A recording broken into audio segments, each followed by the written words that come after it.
This is my first video update from Athens, Greece on this Wednesday early evening. Let's talk about some news, and let's start things off with a tragedy here in Greece where you had two trains collide, a passenger train and the cargo train, and they were traveling on the same track. This is in northern Greece, and they collided. The passenger train was carrying hundreds of people, and the last reports that I have are 36 people have been killed and 85 were injured. Prime Minister Mitsotakis, he's going to be traveling to Larissa, northern Greece, to go to the accident, and I imagine to visit the hospitals. There's going to be a 3-day national mourning period here in Greece, and this is the deadliest train collision in this country's history. So that is the bad news out of Greece. So let's now talk about more China panic, I guess is the best way you could describe it. I just got a notification right now that the U.S. House Committee is passing a bill allowing Biden to ban TikTok nationwide. Wow. Because TikTok is a Chinese company, right? And then we have a report from the Wall Street Journal, which is saying that Huawei is going to be targeted as well, to be even more targeted, because Huawei was targeted already with sanctions and restrictions. But now the Wall Street Journal is basically saying that the United States is going to finish off Huawei. I believe that's almost a quote. They're going to finish their demise. That is a quote. According to the Wall Street Journal, the measures that are going to be placed against Huawei could be viewed as broader tightening of technology trade on national security grounds. Quote, the policy that had allowed exports to Huawei notwithstanding, the entity listing is being wound down. An unnamed former senior security official familiar with the matter was quoted as saying, the White House is now telling Commerce cut off the 4G sales. The time has come to do more to Huawei to try to finish their demise, he reportedly stated.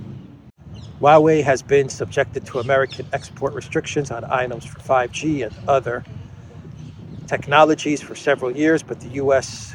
Department of Commerce has granted licenses for some American companies to sell certain goods and technologies to the Chinese firm.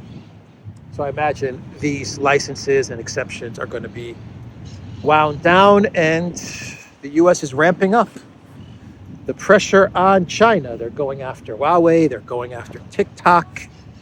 Anthony Blinken, he issued another warning to China. He said that China faces serious problems, not only in relations with the United States, but also with other countries if Beijing supports Russia in the Ukraine conflict. That is what Anthony Blinken said. By other countries, I imagine he means the collective West, the European Union. And they're ramping up the pressure on China.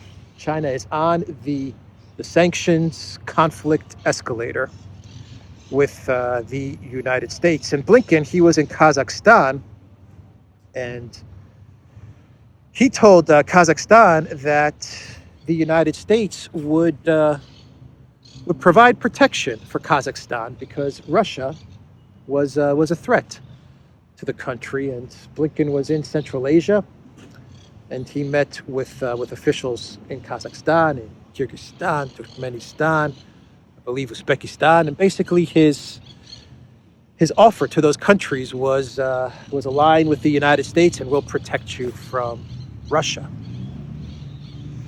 The foreign minister for Kazakhstan, he said that there really is no threat from Russia. We don't see a threat from Russia.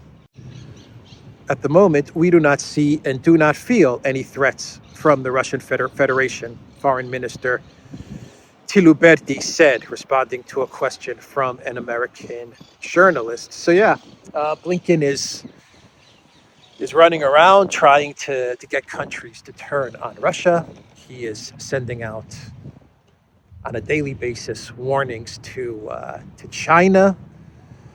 Olaf Scholz was in India just the other day, and he was trying to get Modi to move away from Russia as well. By the way, Lavrov is in India right now, and they're discussing various things related to the G20 foreign ministers meeting, which I think is going to take place in a couple of days, if I'm not mistaken. And we're just basically seeing the U.S. State Department and their EU puppets running around and trying to figure out a way to isolate Russia, because the first year of isolation really did not work. And now we have the EU Commission is actually saying that if the foreign ministers meeting in India, if they don't put out some sort of a statement condemning Russia, then they're going to kind of boycott the event or something like that. The EU will not support the statement on the results of the G20 ministerial meeting in India if it does not condemn the war in Ukraine, Reuters with reference to an EU official.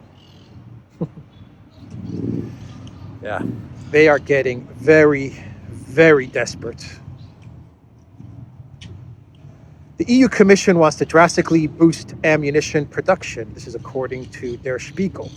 That's what they're reporting, that the EU now is looking to ramp up ammo production for Ukraine so they can keep Ukraine holding on. And that is the plan, to keep Ukraine holding on for as long as it takes. The situation in Bakhmut is very bad. I was watching History Legends, and he did a very good update on the situation in Bakhmut. I'll put a link in the description box down below.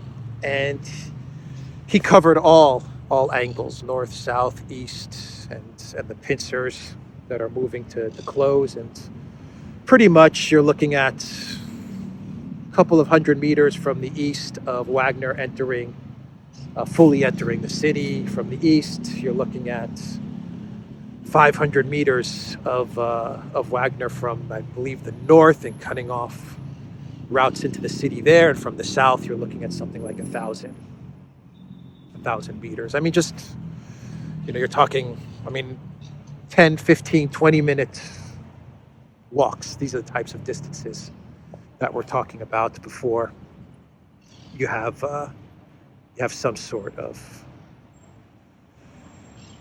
definitive encirclement. But it looks like Zelensky, even though things are very, very bad, Zelensky is pouring more and more resources into Bakhmut. And the commander that Zelensky fired, I mentioned this story yesterday, and I said it looks like Zelensky's going to throw this guy under the bus for the fall of Bakhmut. I was watching Alexander's video yesterday, and I think he's right. I think they fired this commander in Donbass, not because Zelensky wants to throw him under the bus, but because this commander was probably so horrified at the fact that they keep on sending soldiers into Bakhmut to die that he didn't want to do it anymore. He wanted to retreat, and so Zelensky canned him. I think that's a pretty plausible explanation.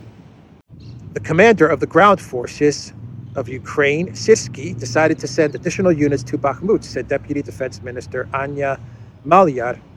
And then we have this statement from Zelensky's advisor, Alexander Bodyansky. This is what he told CNN. He said, "Our military will obviously weigh all the options, So far, they have held the city, but if necessary, they will retreat strategically because we are not going to sacrifice all our people just like that, the advisor said. So CNN also ran an article the other day admitting that the situation in Bakhmut is awful for the Zelensky regime. What was Mariupol? Was that a tactical evacuation? Was that the narrative for the loss of Mariupol? I imagine that the Biden White House and the Zelensky regime and the scriptwriters are trying to figure out a way to frame the defeat in Bakhmut. And we're seeing here this statement from this Zelensky advisor: we will retreat strategically. I mean, Mariupol held on for a while. I mean, it was surrounded, but it held on in Azovstal. It held on for weeks, and then they came up with the tactical evacuation narrative, and that was that. But they didn't want to admit, the Zelensky regime didn't want to admit defeat in Mariupol for the longest time. They just simply would not admit defeat, and you're kind of, looks like you're going to get the same situation here in Bakhmut. But they are pouring more and more resources into Bakhmut. And Elon Musk, he even responded to a tweet on Bakhmut from an account called War Mapper. And this guy is always a couple of days behind in his maps. But he said, a close-up map of the approximate situation around the city of Bakhmut. Russia have taken control of the residential areas in the north of the city.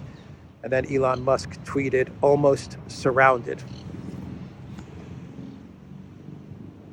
So let's do a clown world and we'll wrap up this video.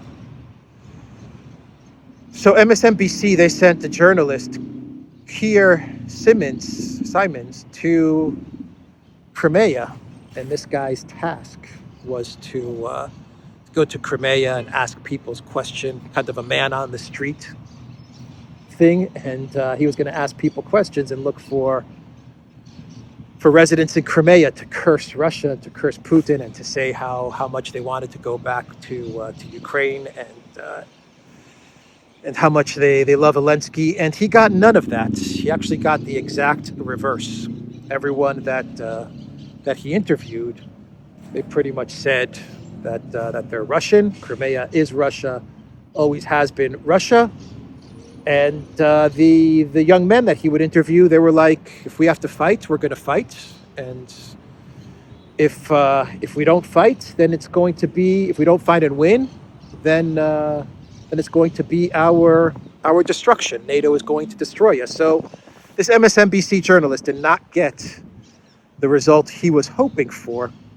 But to make matters even worse for this journalist, because he went to Crimea, the Ukraine officials are upset with him. Well, because he went to Crimea and he didn't get the responses that he was looking to get in what was supposed to be a propaganda piece. And the Zelensky regime, well, whoever's behind the site, they put him on the Peacemaker kill list, the Mirotvorets kill list. Well, you go to Crimea, you don't get the propaganda piece that you're looking for, get placed on the Peacemaker kill list. He also mentioned how the Crimea bridge was rebuilt as he was driving into Crimea, and he made a note of how the bridge has now been fully restored. Anyway, Zelensky did not like that at all. And so he is now on the kill list. But hey, there's no NAZIs in Ukraine, and this is a democratic government. This is a government of human rights and democracy and rule of law and and all of these things and EU values. They share our values, right? They share collective West values, the Zelensky regime. Just don't travel to Crimea, because then you're going to get placed on a kill list. Oh man. So I think I will end it there. I was going to talk about the drone strikes that the failed drone strikes in Crimea from this morning, and then there were some other drone strikes from yesterday. One of the drones tried to make it to Moscow, but it didn't succeed. But I talked about this 2 days ago, didn't I? I said that after the Minsk drone strike that allegedly hit this A-50, I said that they're going to do this more often. I mean, just be expecting a lot more types of drone strikes. The panic is really setting in. The diplomatic panic. You're seeing the collective West military trying to get drones, trying to help Ukraine to get drones to hit Crimea and deep inside Russia. This is what's going to happen in the next couple of weeks as Bakhmut is taken by the Russian military. So expect more drone strikes. Expect more warnings from Blinken and from the EU diplomats and the EU officials as things get worse and worse for the Zelensky regime. Anyway, I am going to end it there, everybody. The Duran.locals.com. We are on Rockfin and the Duran shop. 10% off. Use the code Good Day. I am going to go home and go to sleep because I am running a fever. All right, everybody. Take care.